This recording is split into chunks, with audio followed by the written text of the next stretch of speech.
Today we're making chicken tikka masala.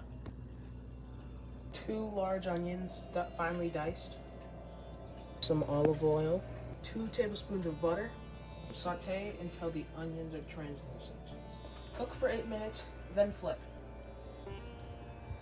And cook for another 8 minutes. 4 tablespoons of minced garlic. Good, perfect. 4 tablespoons of garam masala, teaspoons of cumin, 2 teaspoons of turmeric, 2 teaspoons of ground coriander, 2 teaspoons of paprika,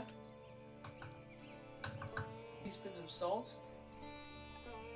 After you've mixed your dry spices together, now put them in with the onions.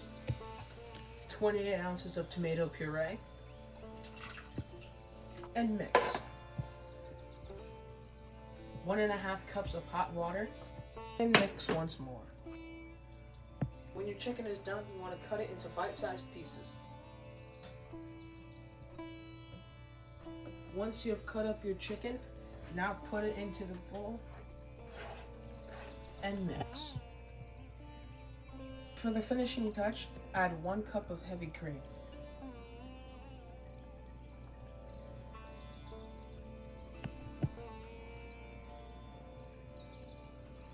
So good.